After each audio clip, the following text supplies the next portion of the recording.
Hello everyone, welcome to this channel, and now I am going to start the new lecture on reflection of light. So let us start by the definition. When a ray of light strikes on a smooth polished surface and the light ray bounces back, it is called the reflection of light.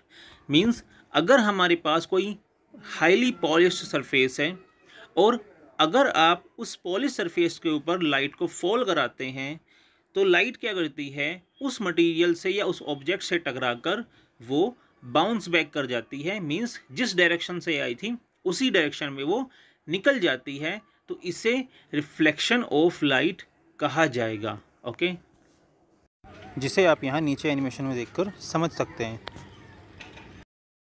Discussing about laws of reflection. तो laws of reflection क्या होते हैं यहाँ पे discuss करने वाले हैं। जैसे कि हम यहाँ नीचे एनिमेशन में देख सकते हैं कि हमारे पास एक प्लेन सरफेस है जिससे हमारी जो किसी लाइट सोर्स से आ रही बीम टकराकर डिफरेंट डायरेक्शन में वो बेंट होकर निकल जाती है। तो इसको हम यहाँ पे फर्स्ट एंड सेकंड लॉ से समझने वाले हैं। तो लॉ फर्स्ट हमारा है यहाँ पे, the incident ray, the normal and the reflected ray must lie in the same plane. जैसे आप यहाँ पे डायग्राम में देख सकते हैं कि जो हमारी रिफ्लेक्टेड रे है, इंसिडेंट रे है एंड नॉर्मल, ये तीनों के तीनों जो है एक ही पॉइंट पर लाई करते हैं।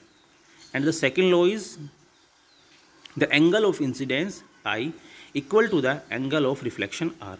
जो हमारा एंगल ऑफ इंसिडेंस होता है वो बराबर होता है एंगल ऑफ रिफ्लेक्शन के, जिसे आप यहाँ नीचे डायग्राम में देख सकते हैं।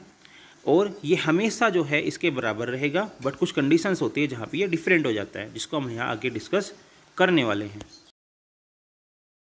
Discussing about some related terms to the reflection of light.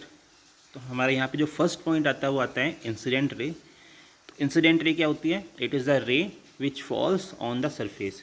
ये वो रे होती है जो किसी प्लेन सरफेस पर या रफ सरफेस पर आके फॉल होती है।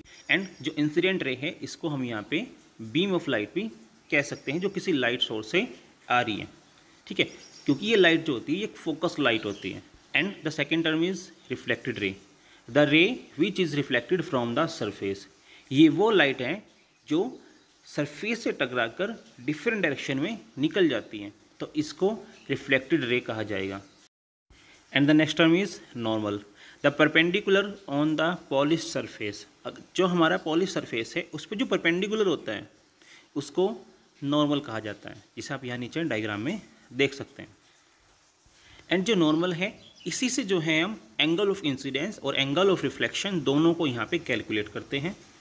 यही जो है हमें यहाँ पे लाइट की स्पीड को मेज़र करने में भी हेल्प करता है। Okay, and other is P is equal to point of reflection, I is equal to angle of incidence and R is equal to angle of reflection. हमने यहाँ पे जो डायग्राम देखा है उसमें हमें जो पॉइंट्स देखने को मिलते हैं, P हमारा पॉइंट ऑफ रिफ्लेक्शन को करता है मेज़र, आई हमारा एंगल ऑफ इंसिडेंस के लिए यहाँ पे मेज़र किया जाता है, एंड जो हमारा आर है वो एंगल ऑफ रिफ्लेक्शन को मेज़र करता है। ओके।